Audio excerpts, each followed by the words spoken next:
Voici un logiciel de record pour enregistrer son écran super simple et super qualitatif. Et on va donc aujourd'hui parler de Isus Rec Expert. C'est un logiciel que j'avais déjà présenté l'an passé et qui vous avait beaucoup plu. Je crois qu'on avait fait un truc comme 30 000 vues dessus. Aujourd'hui, on va donc essayer la version payante en cliquant sur le lien dans la description. La qualité est au rendez-vous et surtout, c'est très pratique, vous allez le voir. Premièrement, on va le télécharger, donc on va faire un petit tuto comment l'utiliser de A à Z bien sûr et les meilleurs paramètres possibles. Vous allez prendre le screen recorder et le glisser sur votre bureau. Ok, une fois que c'est fait, vous avez juste à double-cliquer dessus, vous faites oui. Et ensuite, vous avez juste à faire installer maintenant. L'interface est super clean pour le coup. Et en plus, ça se télécharge super vite, vous voyez là. Ok, c'est déjà téléchargé. On va cliquer sur démarrer. Vous pouvez virer le petit truc qui vous a permis de télécharger, hein, ça et ça. Et on va garder juste ça.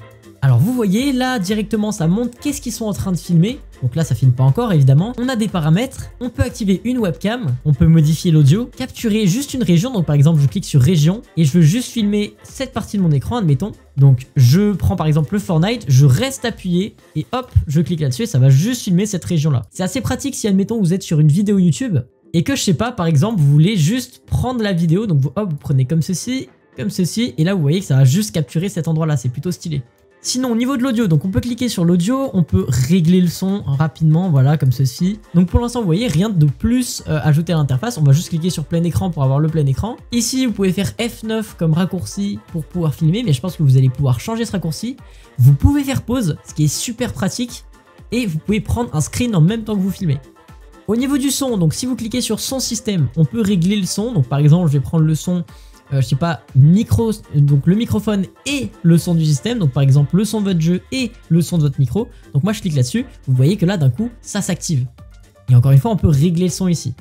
Vous pouvez faire des divisions automatiques, donc ça c'est diviser le fichier d'enregistrement. Donc là en fait ça explique que la division automatique c'est juste pour faire des fichiers divisés pour pouvoir enregistrer des fichiers si toutefois la durée de l'enregistrement est trop longue. Donc ça vous permet d'économiser de l'espace en gros. Plutôt qu'avoir un long rush, vous avez plusieurs petits sauvegardes de moments. Au niveau enregistrement, donc vous avez juste à cliquer sur enregistrement et là ça va vous dire quels sont vos enregistrements actuels. Vous pouvez voir aussi dans quel fichier ça se stocke en cliquant ici. Là pour l'instant vu que j'ai pas de fichier, ça sert à rien. On va directement aller dans les paramètres parce que je pense que vous en fichez de l'arrêt automatique. Grosso modo, hein, c'est arrêter automatiquement à un moment la vidéo. Bon, on s'en fiche. Vous avez aussi un planificateur de tâches, ça peut être pratique si vous faites des lives. Bref, on clique sur paramètres et là, on est dans général. Donc dans général, vous mettez le chemin de stockage des enregistrements. Donc vous cliquez ici. Vous allez, je sais pas où, là dans vidéo, ça me met directement quelque part. Et ça vous sélectionne, vous voyez, Isus Rec Expert. Je trouve que c'est très bien comme chemin d'enregistrement. Ensuite, vous avez le format. Donc moi, je conseille de laisser en MP4. Au niveau de la qualité, vous laissez en haute, donc c'est haute qualité d'image par défaut et la fréquence on va la monter à 60 parce que nous on fait du gaming.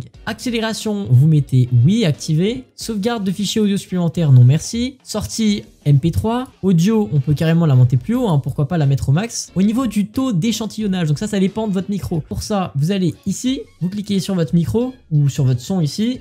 Vous faites ouvrir les paramètres de son, vous allez dans panneau de configuration son, vous allez dans enregistrement, vous cherchez votre micro, le mien est juste ici, vous faites propriété, puis vous allez dans statistiques avancées. Et là vous voyez que je suis dans canal 2 avec 48 000 Hz et non pas 44 100. Donc vu que c'est du 48 000 Hz, je vais mettre ici 48 000 Hz. Ensuite, est-ce que vous voulez afficher ou masquer le curseur de la souris? Moi je veux le laisser afficher. Compte à rebours, oui, on peut laisser un compte à rebours, ça peut être pratique. Ça c'est des broutilles, on s'en moque. Le raccourci clavier, donc on peut le modifier, on peut changer de F, hein. Là c'est F9 pour démarrer ou arrêter l'enregistrement, on va laisser à F9, c'est bien. Masquer la barre d'outils flottante, moi je veux bien voir la barre d'outils donc je vais laisser comme ça. La lancer au démarrage, vous mettez désactivé, ça veut dire que ça va se lancer à chaque fois que vous lancez votre PC, c'est un peu relou. Et toujours exécuter en tant qu'administrateur, c'est pas nécessaire. En gros, si vous avez des problèmes pour filmer, activez et désactivez ça. Voilà, et je pense qu'on a fait le tour, on peut faire OK et aller tester directement tout ça. Ok, donc du coup on va pouvoir commencer à filmer l'écran. Donc j'appuie sur F9 et là normalement, hop, on entend un bruit, donc avec 5 secondes comme déploiement. Et donc là, à partir d'un moment, ça commence à filmer. Donc on va juste voir un petit peu en termes de qualité, est-ce que c'est bien? Est-ce qu'on peut faire un comparatif entre mon logiciel actuel et le logiciel là? Mais là, il faut savoir que c'est extrêmement fluide et que je filme uniquement là avec ce logiciel là en termes de FPS. J'ai l'impression que je ne filme pas du tout. Ça pour le coup c'est vraiment exceptionnel parce que avec OBS il faut savoir que je bug beaucoup. Mais là en fait j'ai même pas l'impression de filmer. Donc c'est super pratique parce que quand vous faites des petites games comme ça, vous n'avez pas spécialement un gros PC, pas spécialement une grosse config, ni forcément beaucoup d'espace, bah là c'est super pratique. Vous voyez en bas à droite, moi là je vois combien de temps il me reste de vidéo, pendant combien de temps je filme, et puis enfin c'est super fluide en fait. Alors pour vous c'est en 60 fps donc c'est un petit peu moins fluide, mais sur YouTube ce sera tout pareil. Ok, du coup j'ai arrêté l'enregistrement et ça me met sur cette page là. Donc on va voir ensemble ce que ça donne.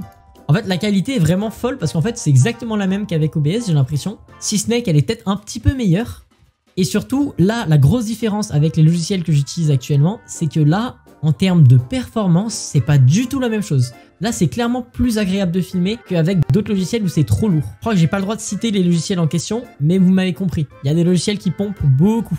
Vous pouvez renommer du coup le rush en cliquant ici sur renommer, donc rename. Vous pouvez donc choisir la destination du fichier, hop, vous voyez, hop, ça vous met ici et vous pouvez utiliser votre vidéo à bon escient. Voilà, vous voyez, là je peux double-cliquer, la visionner.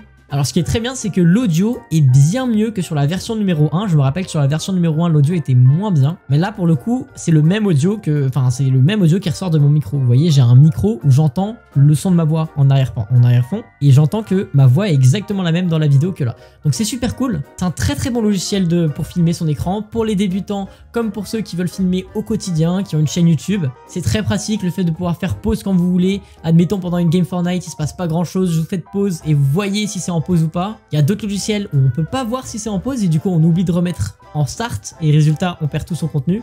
Et bref, si ça vous a plu, abonnez-vous.